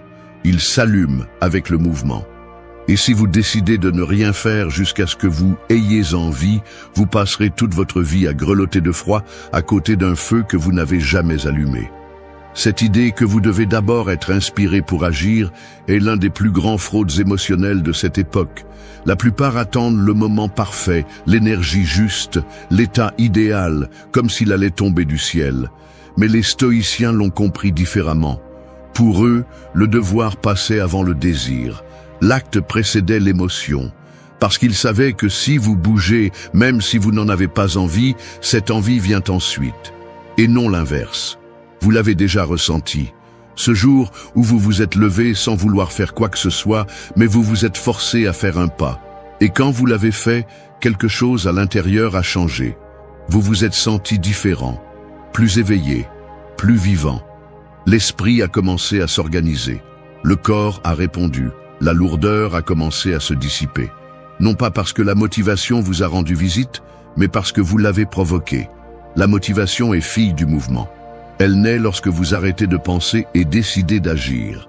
Et cela demande du courage, parce qu'il est plus facile de rester au lit avec l'excuse que vous ne vous sentez pas prêt. Il est plus confortable de regarder l'horloge encore et encore à la recherche de raisons de ne pas commencer. Mais ce confort vous détruit lentement. Il vous maintient en mouvement circulaire, pris au piège dans la fausse idée que le moment approprié arrivera. Ce moment, vous le construisez. Avec vos mains, avec vos pas, avec vos décisions. Même si elles sont petites, même si elles sont difficiles. Parce que chaque fois que vous agissez sans enthousiasme, vous entraînez votre caractère. Vous dites à votre esprit que c'est vous qui commandez, pas lui. Et cela se reflète partout. Dans votre travail, dans vos relations, dans votre énergie. Si vous dépendez de l'état émotionnel pour faire ce que vous devez faire, vous ne serez jamais constant. Mais si vous apprenez à bouger sans dépendre du désir, tout commence à changer. Vous n'avez pas besoin de courir un marathon ou de faire quelque chose d'épique. Mettez-vous simplement en mouvement. Lavez l'assiette, faites une flexion, rangez votre espace, marchez 5 minutes. Peu importe quoi. L'important est d'activer le corps. Parce que lorsque le corps bouge, l'esprit s'aligne, l'élan arrive, et quand il arrive, il vous attrape déjà en marche. Vous n'avez plus à le chercher, il vous trouve, parce qu'il a compris que vous n'attendiez rien. Vous construisiez votre avance. Chaque jour est une nouvelle opportunité d'allumer ce feu. Et oui, au début, c'est dur. C'est très dur. Mais si chaque matin vous faites ce que vous savez que vous devez faire, même si vous n'avez pas envie, Même si vous vous sentez lent, vous faites la chose la plus précieuse. Vous brisez la dépendance à l'élan et construisez une véritable discipline. N'attendez pas la motivation, provoquez-la. Faites le premier pas, allumez l'étincelle et laissez le feu grandir avec vous. 6. Ne donne pas ta paix à ce qui ne durera pas. Ta paix est comme une maison au milieu du désert. Si tu laisses la porte ouverte, n'importe quel vent peut l'envahir. Et il y a beaucoup de vents là-bas, des personnes qui te provoquent, des problèmes que tu ne contrôles pas, des situations qui ne sont que de passage. Si tu n'es pas conscient de qui ou de quoi tu ouvres la porte, tu finiras tout chamboulé à l'intérieur pour quelque chose qui n'aura même plus d'importance demain. Et le pire, c'est que bien souvent, c'est toi-même qui as donné la clé au chaos. Nous donnons notre tranquillité à tout ce qui se présente. Un mauvais regard, un message qui n'arrive pas, un commentaire vide, une nouvelle éphémère. Et chaque fois que tu le fais, tu te dis à toi-même que ton centre est faible, que n'importe qui peut le toucher. Mais le stoïcisme ne fonctionne pas comme ça. Les stoïciens ne s'entraînaient pas pour que tout se passe bien. Ils s'entraînaient pour que, lorsque les choses tournent mal, leur paix reste intacte. Parce qu'ils comprenaient que la véritable force n'est pas de contrôler le monde, mais de ne pas permettre au monde de te contrôler. À quoi bon te lever tôt, bien manger, travailler sur tes habitudes, si un mot étranger peut tout renverser? À quoi bon ta discipline si chaque stimulus externe a le pouvoir de te voler ta tranquillité? Tu ne peux plus te laisser emporter par ce qui ne dépend pas de toi, parce que la plupart des choses ne dépendent pas de toi. Le climat ne dépend pas de toi, ni les décisions des autres, ni les émotions des autres. Mais ce qui dépend de toi, c'est à quoi tu donnes du pouvoir, à quoi tu donnes ton énergie, ton attention, ta réaction. Tu décides si tu transformes un désagrément en tragédie. Tu décides si tu permets à une opinion de te consumer toute la journée. Tu décides si tu réagis ou si tu observes. Et cette décision, bien qu'elle semble minime, définit ta journée. Parce que chaque fois que tu choisis de ne pas céder ta paix à ce qui ne durera pas, tu renforces tes limites internes. Tu affirmes que ton monde intérieur n'est pas à vendre, que tout le monde ne peut pas entrer et redécorer ton état mental selon son humeur ou ses paroles. Cela ne signifie pas devenir froid ou indifférent. Cela signifie avoir du discernement. Cela signifie discerner. Te demander avec sincérité si ce qui te perturbe aujourd'hui aura de l'importance dans une semaine. Si cela vaut la peine de t'épuiser pour quelque chose que tu oublieras demain. La plupart du temps, non. Mais le problème est que nous réagissons avant de penser. Nous prenons tout comme une menace, comme quelque chose de personnel, alors qu'en réalité, beaucoup de choses n'ont même rien à voir avec toi. Elles sont le reflet des autres, pas le tien. Avoir la paix n'est pas s'enfermer dans une bulle. C'est marcher dans le monde en sachant que le monde est plein de chaos, et pourtant, tu ne le ramènes pas chez toi. C'est voir le conflit, mais ne pas l'alimenter. C'est écouter la critique, mais ne pas l'absorber. C'est assister au bruit, mais ne pas le laisser entrer dans ta poitrine. Et cela ne se réalise qu'avec une pratique quotidienne, avec conscience, avec discipline émotionnelle. Quand tu sens que quelque chose veut te voler ta tranquillité, arrête-toi, respire, demande, est-ce que ça vaut le coup? Est-ce que ça dépend de moi? Est-ce que ça va vraiment avoir de l'importance dans ma vie? Si la réponse est non, alors laisse tomber. Laisse passer comme une rafale. Tu n'es pas ça. Tu es celui qui choisit d'ouvrir ou de fermer la porte. Protège ta maison intérieure, non pas par faiblesse, mais par sagesse. Parce qu'il y a trop de choses là-bas qui ne durent que quelques minutes, mais si tu les laisses entrer, elles te volent des jours entiers. 7. Enlève le tranchant de l'erreur avec un sourire ferme. L'erreur est comme une épine. Si tu la serres avec colère, elle s'enfonce davantage. Mais si tu respires, la prends avec calme et l'extrais avec soin, elle cesse de faire mal. Il en va de même pour tes erreurs. Si tu réagis avec honte, culpabilité ou frustration, l'erreur s'incruste plus profondément. Mais si tu apprends à la regarder avec fermeté, voire avec un sourire qui dit « je suis toujours debout », l'erreur perd de son pouvoir. Elle cesse d'être une blessure ouverte et devient une expérience utile.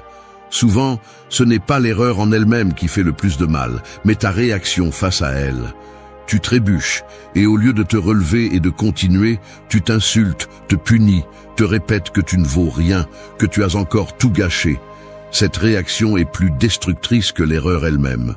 Car non seulement elle t'arrête, mais elle commence aussi à te définir. Et personne ne s'améliore à partir du mépris, personne n'évolue en se parlant à soi-même avec une dureté excessive. Les stoïciens savaient que l'erreur était inévitable. Ils n'aspiraient pas à ne jamais se tromper, ils aspiraient à apprendre vite, à ne pas tomber 2 fois sur la même pierre par obstination, mais aussi à ne pas se paralyser par peur de trébucher. Ils savaient que se tromper faisait partie du chemin, et que l'important était la manière dont tu réagissais, car celui qui reste coincé dans la culpabilité n'avance pas, et celui qui prétend que rien ne s'est passé répète le cycle. La vertu est d'assumer, de traiter et d'avancer. Ce sourire ferme n'est pas du cynisme, ce n'est pas se moquer de ce que tu as mal fait, c'est une déclaration, un message que tu te donnes à toi-même en disant « Oui, j'ai échoué, mais je suis toujours là, et je ne vais pas me briser pour cela. » C'est te regarder avec humanité, avec maturité, c'est te traiter comme tu traiterais quelqu'un que tu veux voir s'améliorer. Car si tu ne te donnes pas l'espace pour échouer et corriger, comment espères-tu grandir?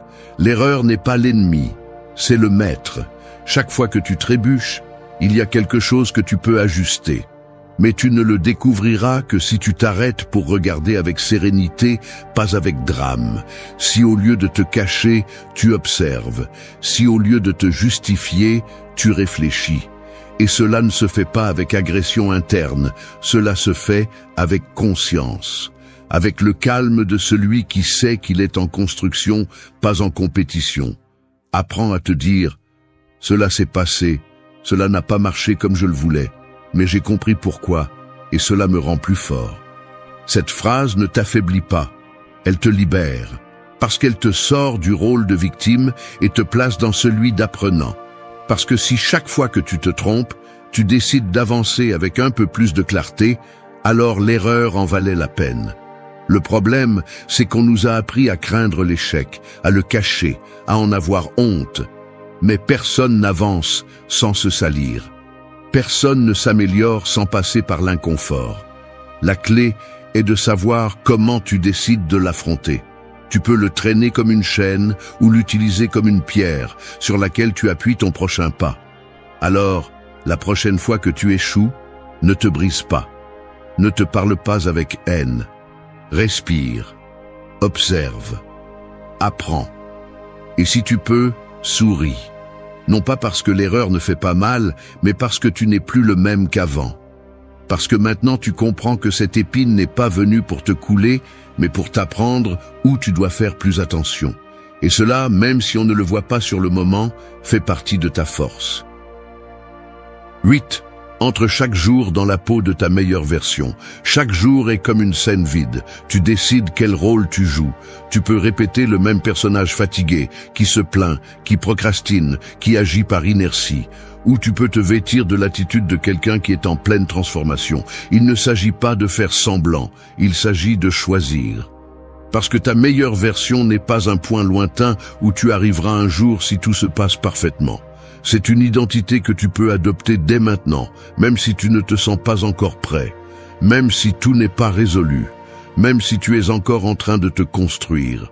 Beaucoup attendent de devenir cette version idéale, comme si c'était un objectif futur. Mais la vérité est que cette identité se forge chaque fois que tu décides d'agir à partir d'elle. Chaque fois que tu te demandes comment réagirait la personne que je veux être, et que tu le fais.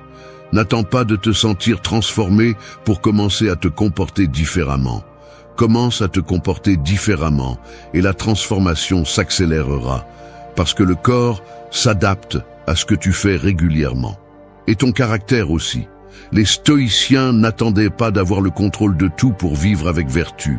Il choisissait chaque jour de pratiquer la sagesse, la tempérance, le courage et la justice, malgré le chaos extérieur. Cette pratique constante, et non la perfection, est ce qui les renforçait. Tu peux aussi le faire. Tu peux choisir, dès que tu ouvres les yeux, comment te positionner face au monde. Non pas en pilote automatique, mais avec intention. Avec la conscience de qui tu décides d'être aujourd'hui. Se vêtir de ta meilleure version ne signifie pas agir comme si tu étais parfait. Cela signifie répondre avec engagement. Avec une mentalité ferme qui ne se laisse pas emporter par l'impulsion ou le découragement. Parce qu'il y aura des jours difficiles, et beaucoup. Mais c'est dans ces jours-là qu'il est le plus important de se rappeler qui tu choisis d'être. Parce que cette identité ne se définit pas dans les jours faciles. Elle se démontre dans les moments inconfortables, quand c'est difficile, quand personne ne regarde, quand ton ancienne version veut revenir. Et oui, il est plus confortable de vivre dans ce que l'on connaît. Mais le confort ne transforme pas. Le confort maintient. Et si ce que tu cherches est vraiment de changer, tu dois sortir tous les jours dans le monde comme quelqu'un qui est déjà engagé dans ce changement. Avec une posture, un regard clair, des actions qui reflètent une direction. Parce que personne ne construit quelque chose de nouveau en répétant les mêmes décisions de toujours. Cela ne signifie pas que tu ne vas jamais tomber. Mais quand tu le fais, relève-toi sans revenir à l'ancien rôle. Ne dis pas « j'ai déjà échoué, ça ne fait rien ». Dis « je n'ai pas encore fini, je continue à choisir cette version ».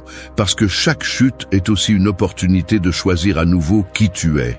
Chaque jour est une nouvelle scène, une page blanche, une opportunité de réaffirmer cette identité que tu es en train de créer.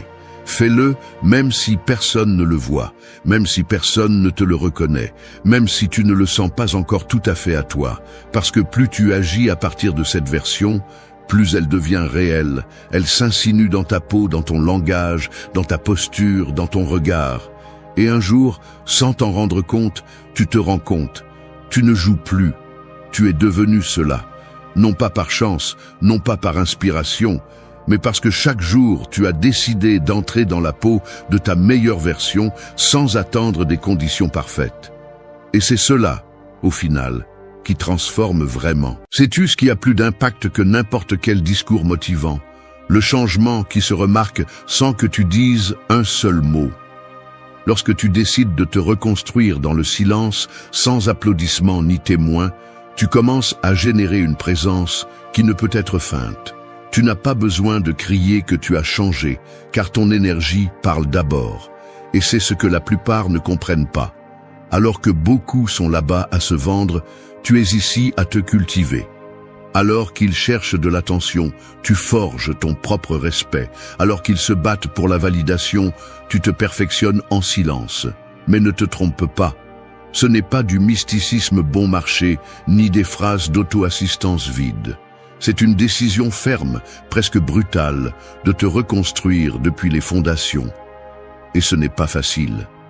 Car pour vraiment changer, il faut perdre des versions de toi que tu as autrefois aimées, lâcher des excuses qui te réconfortaient et arrêter d'attendre que le monde te donne la permission. Il n'y a pas de raccourcis ici. Il y a de la discipline. Il y a de l'intention.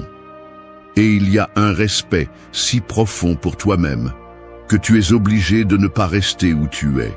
Il ne s'agit pas d'esthétique vide, il s'agit de présence. Il ne s'agit pas de paraître fort, il s'agit d'être fort. Il ne s'agit pas de bien parler, il s'agit de marcher avec clarté. Et cela ne peut être accompli qu'avec un travail interne, avec concentration, avec des décisions quotidiennes que personne ne voit, mais que tu connais. Parce qu'au final, celui qui se transforme vraiment ne cherche pas à être vu, il cherche à être en paix. Maintenant, je vais te le dire clairement, si tu attends de la motivation externe, ce n'est pas ton moment. Mais si tu es prêt à faire taire le bruit, à regarder à l'intérieur et à transformer ton reflet depuis la racine, alors reste. Parce que ce qui vient n'est pas pour se montrer, c'est pour se soutenir. Tu vas apprendre à reprendre le contrôle de ton énergie, de ton apparence et de ta présence sans mendier de l'attention, sans demander la permission et sans te perdre en chemin. Cela commence ici, dans le silence, avec force, avec conscience, avec un stoïcisme réel. 1. Éteins les voix qui flétrissent ton reflet. Imagine que ton esprit est un miroir propre à l'aube, un reflet clair, intact, qui montre qui tu es vraiment. Mais tout au long de la journée, des gouttes d'eau sale commencent à tomber, des mots étrangers, des jugements, des comparaisons, des attentes. Petit à petit, ce miroir se ternit, se salit, et il arrive un moment où tu ne te vois plus. Tu ne vois que ce que les autres projettent sur toi. Et alors tu te demandes pourquoi tu te sens perdu, pourquoi tu ne te reconnais plus quand tu te regardes dans le miroir. Le problème n'est pas dans le reflet, il est dans les voix qui l'ont contaminé. Chaque fois que tu permets que les opinions des autres pèsent plus que ton jugement, tu cèdes de l'espace à cette saleté mentale. Chaque fois que tu te définis par ce que disent les autres, tu t'éteins un peu plus. Il y a des gens qui ne parlent pas pour t'aider, ils parlent pour te réduire, pour te faire douter, pour te maintenir à leur niveau. Et si tu n'as pas le caractère pour filtrer ce que tu entends, tu finis par traîner des idées qui ne t'appartiennent pas. Tu finis par croire que tu n'es pas assez, que tu es en retard, que tu ne mérites pas, que tu as besoin de changer pour plaire, alors qu'en réalité, tu as juste besoin de te déconnecter du bruit. Ce n'est pas du romantisme, c'est de la survie. Parce qu'il y a des voix qui flétrissent. Il y a des commentaires qui, si tu les laisses entrer, prennent racine et deviennent des limites.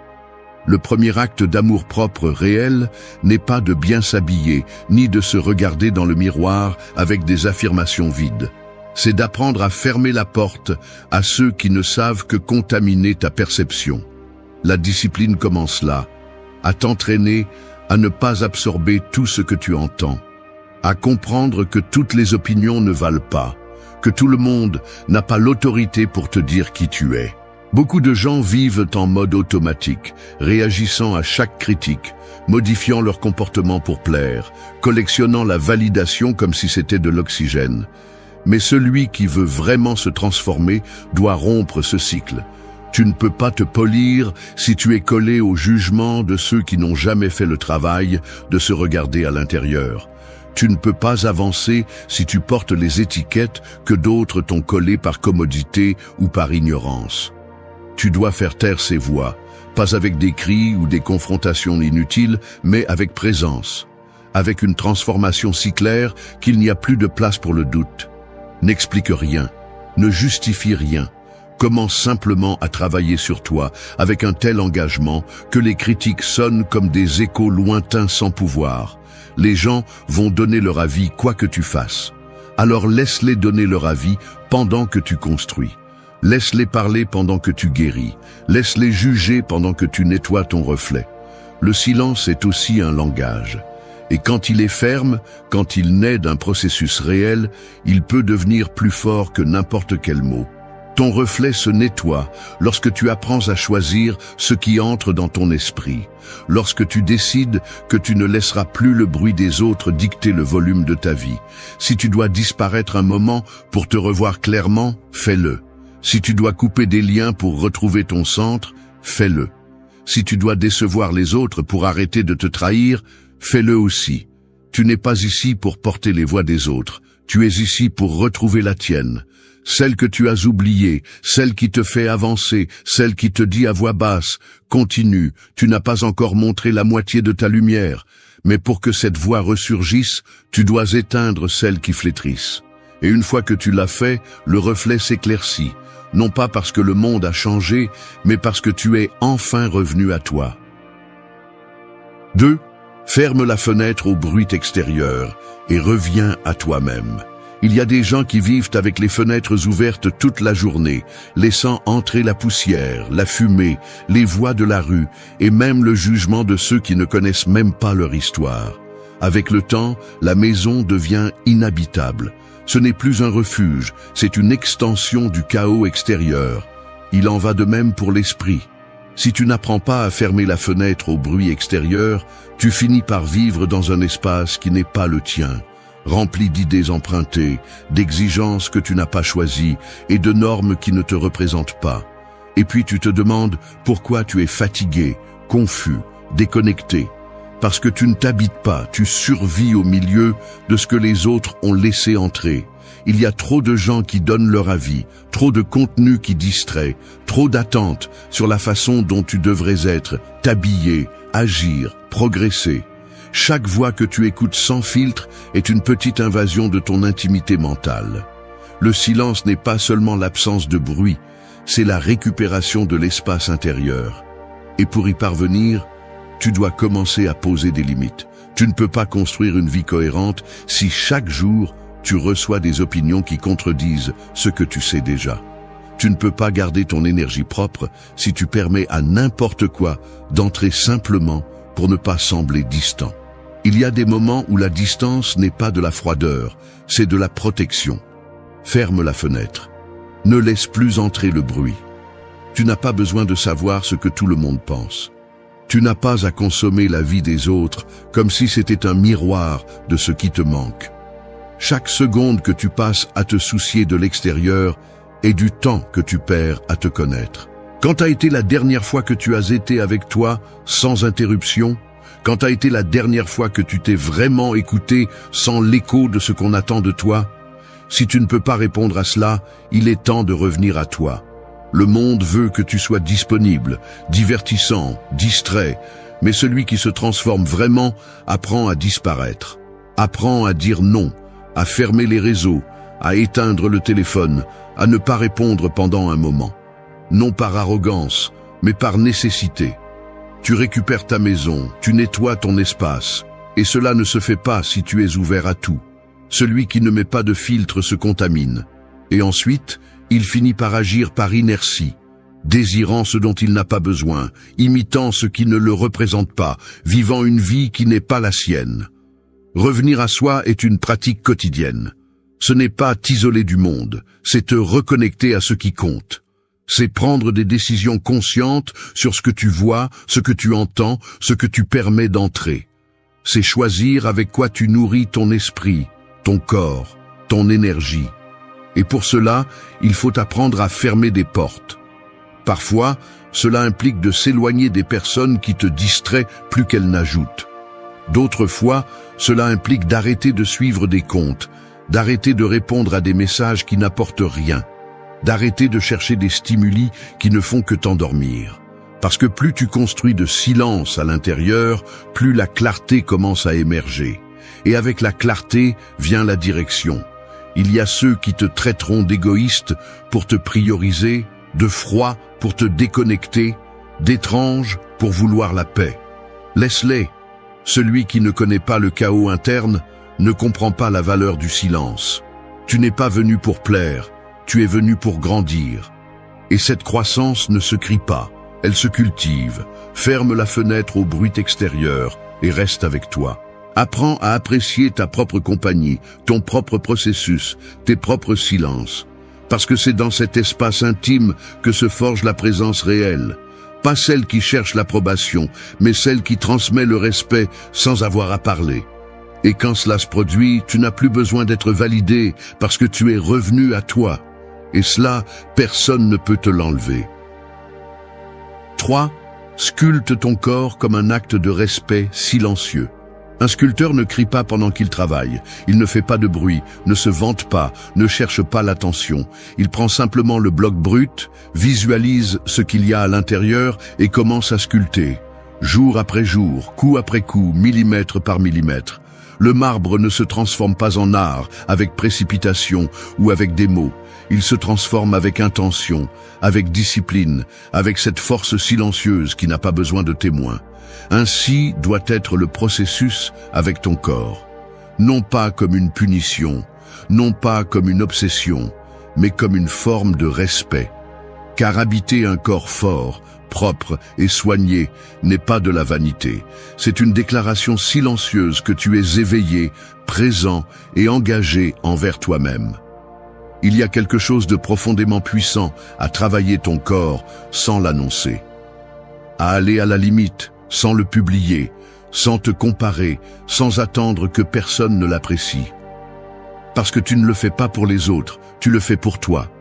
Pour rester ferme dans un monde qui veut te voir faible.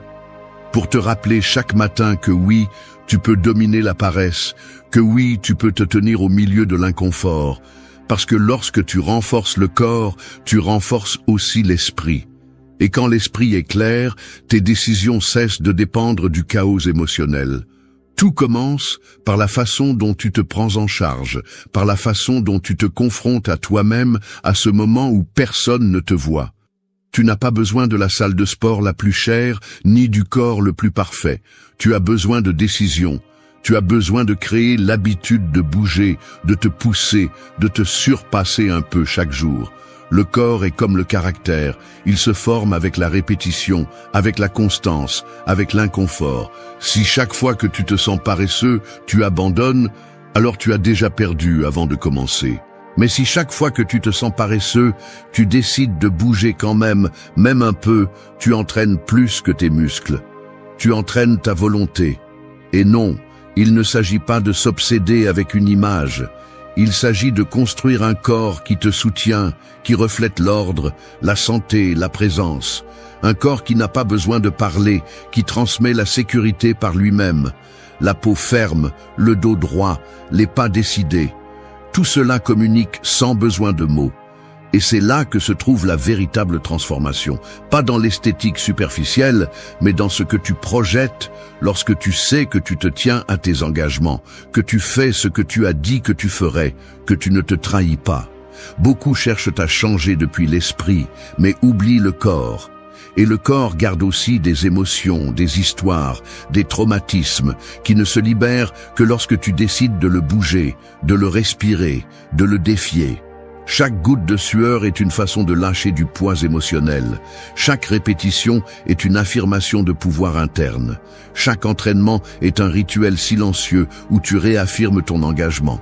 Si ton corps est le temple, alors prends-en soin comme tel. Non pas pour le montrer, mais pour l'habiter avec dignité. Tu n'as pas besoin qu'on t'applaudisse pour le faire. En fait, moins tu en parles, plus il t'appartient.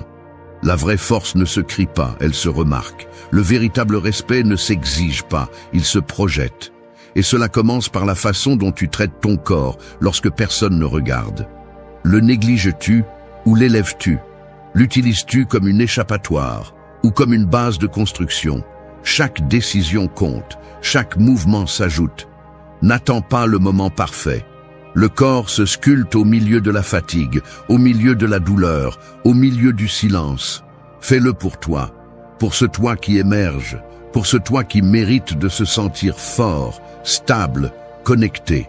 Sculpte ton corps comme si tu étais ce sculpteur qui sait exactement ce qu'il y a sous la pierre, parce que tu sais ce qu'il y a à l'intérieur, et il attend que tu le libères, non pas avec des mots, mais avec de l'action. Une action ferme, constante et silencieuse, comme il se doit. 4. Fais de ta peau, tes cheveux et ton regard ta lettre invisible. Un jardin abandonné n'a pas besoin de crier qu'il a été négligé, il suffit de regarder ses feuilles flétries, la poussière accumulée, la couleur terne. De la même manière, tu n'as pas besoin de dire grand-chose pour montrer dans quel état tu te trouves. Ta peau parle, tes cheveux parlent, ton regard aussi. Tout en toi communique, même lorsque tu décides de rester silencieux. Ce que tu négliges, ça se voit. Ce que tu prends soin, ça se voit aussi.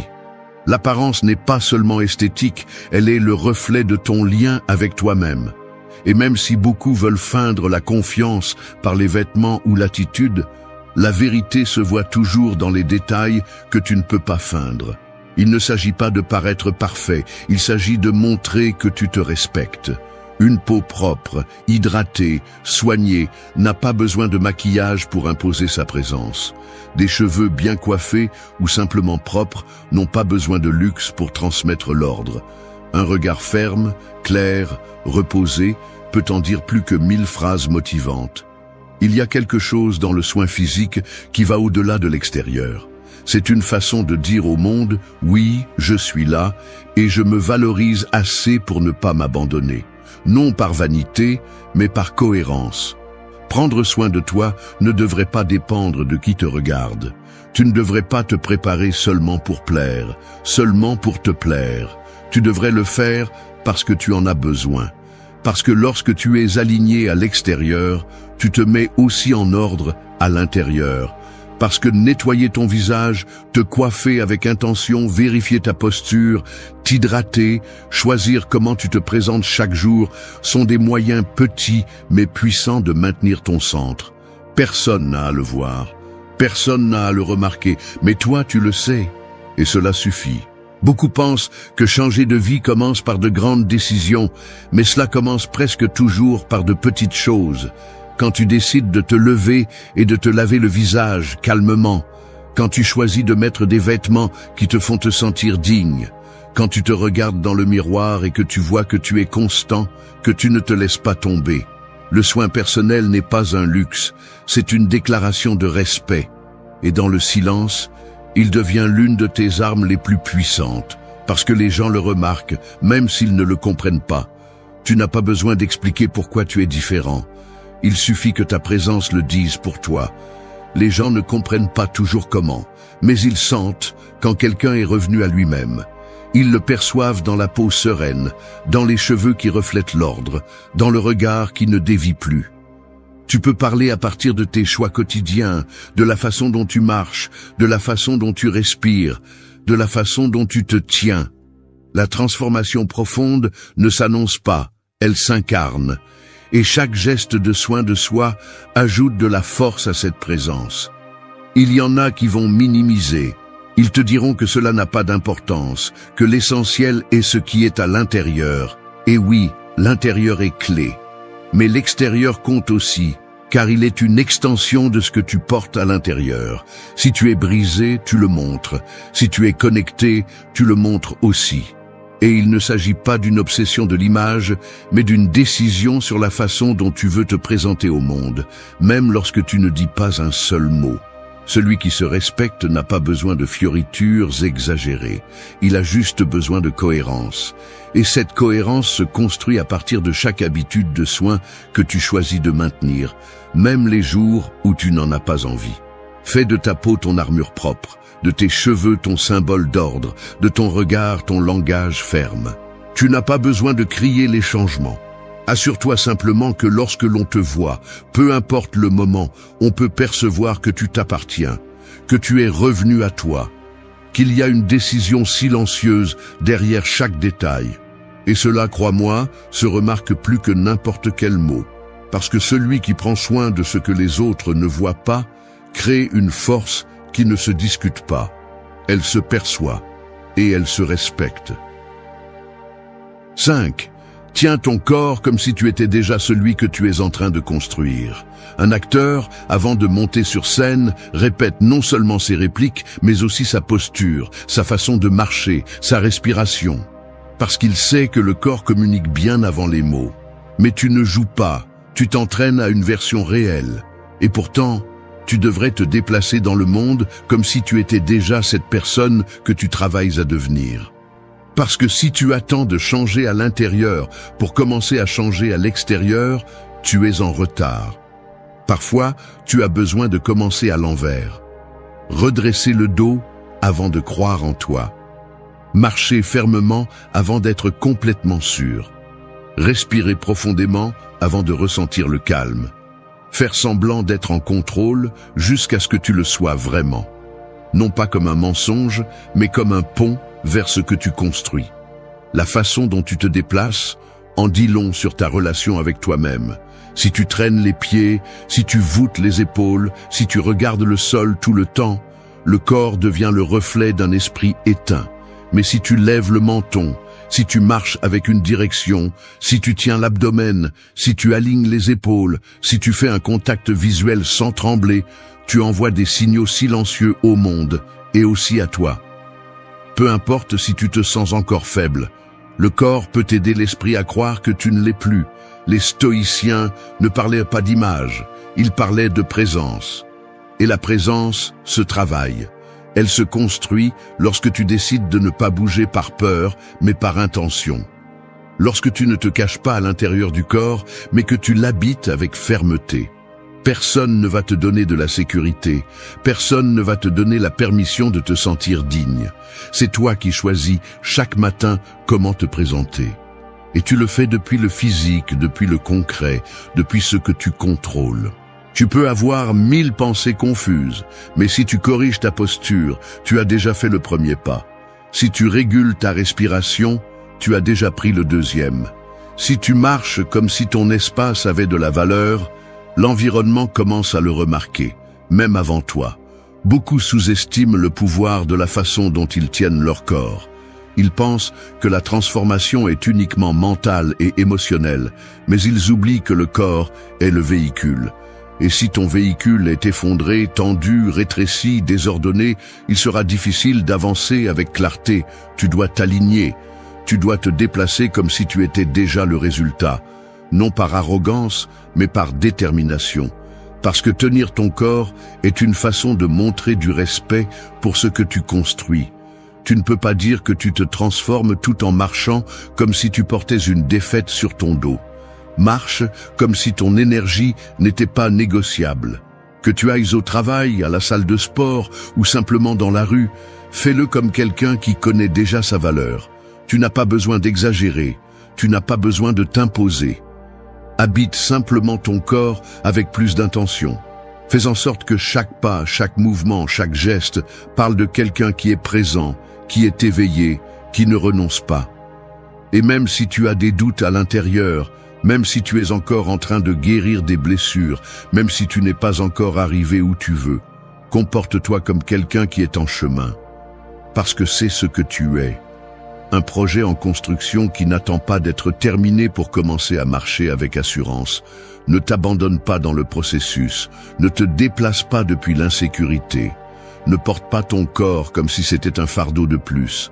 Tiens-le avec fierté, avec soin, avec décision. Parce qu'à chaque fois que tu le fais, tu te rapproches de cette version de toi qui ne se cache plus, qui ne se traîne plus, qui ne s'excuse plus d'occuper de l'espace. Et cette version a besoin d'un corps qui soit à la hauteur, pas demain, aujourd'hui. Commence par la façon dont tu te tiens, et le reste commence à s'aligner. 6. Habille-toi comme quelqu'un qui honore le présent, pas comme quelqu'un qui cache le passé. Un guerrier ne met pas son armure pour se cacher, il la met pour se rappeler qui il est, pas pour dissimuler des blessures, mais pour protéger ce qu'il a déjà surmonté. C'est ainsi que tu devrais t'habiller, pas comme quelqu'un qui cherche à s'intégrer, ni comme quelqu'un qui essaie de cacher la honte d'hier, mais comme quelqu'un qui honore le point où il se trouve, sans prétendre, sans exagérer, sans déguiser. Les vêtements, les couleurs, les détails que tu choisis chaque jour en disent plus sur ton état intérieur que n'importe quelle phrase que tu publies. Et si tu ne fais pas attention à la façon dont tu t'habilles, tu ne fais probablement pas non plus attention à la façon dont tu te sens avec toi-même.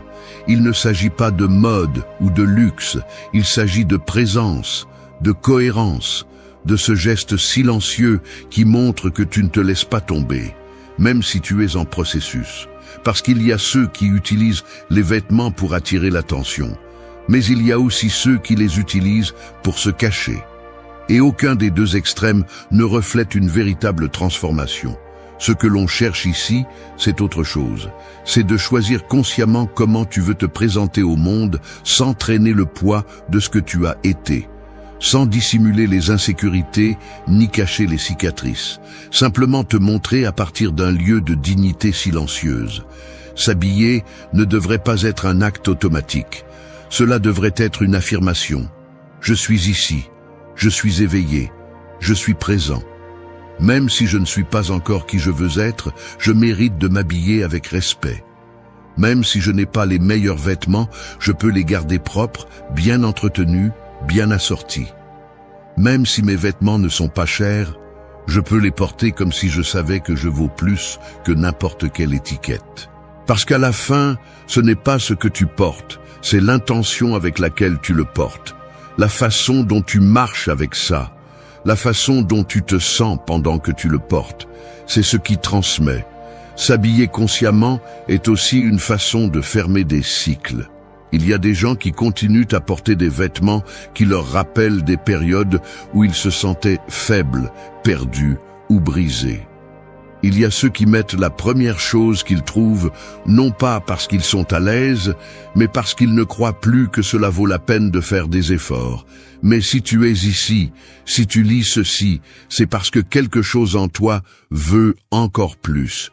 Tu veux encore retrouver cette version de toi qui se sent bien dans sa propre peau. Et une partie de cela est de choisir de t'habiller comme quelqu'un qui ne vit plus coincé dans le passé. Commence par nettoyer ton placard. Enlève ce qui ne représente plus ton présent. Garde ce qui t'élève, ce qui te convient, ce qui te rappelle que tu mérites d'être bien. Tu n'as pas besoin de beaucoup de vêtements. Tu as besoin d'intention, d'ordre, de clarté. Et surtout, d'une posture interne qui te fait marcher comme quelqu'un qui n'a plus rien à cacher. Parce qu'il ne s'agit pas d'impressionner qui que ce soit. Il s'agit de cesser de te cacher.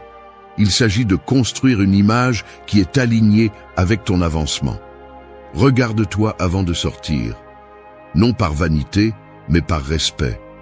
Demande-toi si ce que tu portes reflète l'engagement que tu prends avec toi-même. Et si ce n'est pas le cas, change-le. Non pas pour faire semblant, mais pour te reconnecter. Fais-le en silence. Fais-le pour toi. Parce que quand tu t'habilles à partir du présent, le passé commence à te lâcher. Tu n'as plus besoin de le cacher. Tu ne le traînes plus. Tu décides chaque jour de te montrer comme quelqu'un qui a choisi d'avancer. Et ce choix, bien qu'il semble petit, a du pouvoir. Parce que celui qui prend soin de ce qu'il montre à l'extérieur, travaille aussi ce qu'il soutient à l'intérieur. Alors, ne t'habille pas pour plaire ni pour te cacher.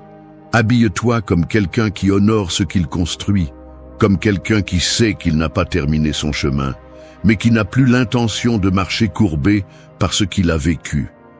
Ce que tu as été est déjà passé. Aujourd'hui, tu t'habilles comme quelqu'un qui choisit qui il va être. Et ça se voit, même si tu ne dis rien. 7. Que ton silence soit l'écho d'une transformation irréversible. Lorsqu'une montagne change de forme sous l'érosion du temps, elle ne l'annonce pas. Elle ne se plaint pas du vent ni de l'eau. Elle se transforme simplement.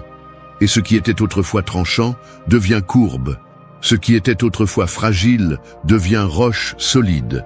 C'est ainsi que se produit la véritable transformation. Silencieuse, constante, inévitable. Elle ne cherche pas l'attention, ne se justifie pas, n'attend pas l'approbation. Elle avance simplement, parce que lorsque le changement est réel, il n'a pas besoin d'explication. Celui qui crie ce qu'il fait cherche encore la reconnaissance. Celui qui a vraiment changé ne discute plus, il est simplement. Et c'est ce que tu dois chercher. Que ton silence devienne la preuve vivante que tu ne reviendras pas en arrière. Beaucoup de gens confondent le bruit avec le progrès. Ils pensent que si ce n'est pas publié, ça ne compte pas. Que si ce n'est pas partagé, ce n'est pas réel. Mais la vérité est que le processus le plus profond se produit toujours lorsque personne ne regarde. Le muscle se développe à l'entraînement, pas sur la photo. L'esprit se renforce dans l'inconfort, pas dans la phrase motivante. Et tu n'as pas besoin de prouver quoi que ce soit pendant que tu es en construction. Tu as juste besoin de décider que tu ne seras plus jamais qui tu étais. Il y aura ceux qui voudront te provoquer pour voir si tu es toujours le même.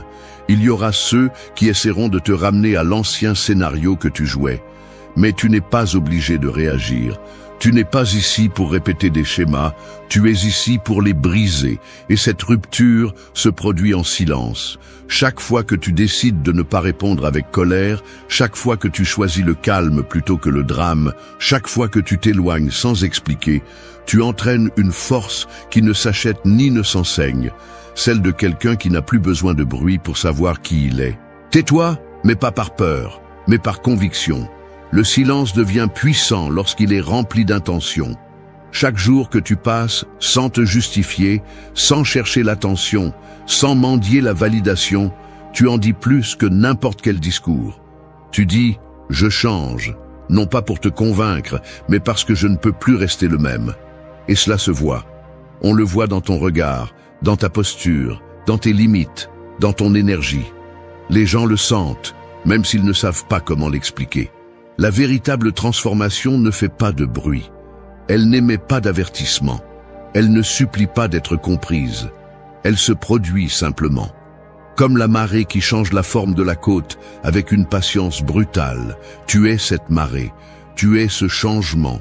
Fais que ton silence le reflète, qu'il devienne un écho ferme, impossible à ignorer, non pas parce que tu parles plus fort, mais parce que tu n'as plus besoin de parler. Parce que ce que tu construis s'impose de lui-même, parce que maintenant ta présence pèse plus que n'importe quel mot, parce que maintenant tu n'es plus qui tu étais. Et cela, sans rien dire, change tout. 8. Protège ce qui a fleuri en t'éloignant de ce qui l'a autrefois flétri. Une fleur ne retourne pas au sol qui l'a desséchée. Peu importe si ce sol a été fertile à un moment donné, si elle n'obtient plus ce dont elle a besoin, elle se détache, s'éloigne, cherche la lumière dans une autre direction. Et tout comme la nature ne négocie pas avec ce qui lui fait du mal, tu ne devrais pas le faire non plus. Si tu as travaillé pour fleurir, si tu as construit quelque chose en toi qui commence enfin à se sentir stable, fort, vivant, alors tu as la responsabilité de le protéger, de ne pas retourner à ce qui a autrefois éteint ton énergie, de t'éloigner des environnements, des personnes et des routines qui te ramenaient encore et encore au même puits. Se transformer est difficile, mais il est encore plus difficile de maintenir ce que tu as accompli. Parce que lorsque tu changes, le monde que tu tolérais auparavant ne convient plus, et les tentations de retourner ne manqueront pas. Les amis qui ne te cherchent que lorsque tu ne vas pas bien, les habitudes qui te promettent un réconfort rapide mais te laissent vide, les dynamiques qui te ramènent à la version faible de toi-même. Tu ne peux pas permettre que cela ait une autre chance. Ce qui a fleuri en toi n'est pas négociable. Ce n'est pas en vente. Il n'est pas exposé au jugement ni à l'usure. Il est pris en charge. Il est honoré. Il est défendu. T'éloigner ne fait pas toujours mal à cause de ce que tu laisses derrière toi, mais à cause de ce que cela te rappelle. Parce qu'en quittant certains endroits ou en coupant certains liens, tu ne fais pas que fermer des cycles, tu affrontes aussi des versions passées de toi qui veulent encore être entendues. Mais tu n'es pas ici pour rester là où tu as été petit. Tu es ici pour construire une vie plus grande que tes blessures. Et cette vie nécessite de l'espace. Elle nécessite du silence. Elle nécessite des décisions fermes. Il y aura ceux qui te traiteront de froid, distant, ingrat. Laisse-les. Seul toi sais ce que tu as dû faire pour sortir de là où tu étais. Seul toi sais les nuits où tu as dû te battre avec toi-même pour ne pas céder. Seul toi sais ce qui a fleuri. Et personne d'autre n'a le droit de donner son avis sur la façon dont tu le protèges. Si t'éloigner te donne la paix, alors c'est par là. Si fermer une porte te donne de la stabilité, alors fais-le sans hésiter. Si voir moins certaines personnes te redonne de l'énergie, alors c'est de l'amour propre, même si ça fait mal, même s'ils ne comprennent pas. Tout le monde ne mérite pas d'accéder à ta nouvelle version. Tout ne doit pas rester le même simplement parce que c'était toujours ainsi. Te protéger n'est pas de l'égoïsme, c'est de la maturité. C'est savoir que tu ne peux pas continuer à arroser des jardins où il n'y a jamais eu de fleurs. C'est comprendre que le respect de soi se reflète aussi dans les limites que tu poses. Et ces limites n'ont pas besoin d'être expliquées. Elles se maintiennent, elles se vivent, elles se défendent sans élever la voix. Ce qui a fleuri en toi est précieux, et celui qui le valorise en prend soin. Tu n'es plus sur le même terrain, tu n'es plus la même racine. Maintenant tu sais ce qui te nourrit, maintenant tu reconnais ce qui te flétrit, et cette clarté est ton guide. Suis-la. Même si tu dois t'éloigner, même si tu dois recommencer, ta nouvelle paix n'est pas négociable. Prends-en soin comme si c'était la seule chose que tu as, parce qu'en réalité, c'est le cas.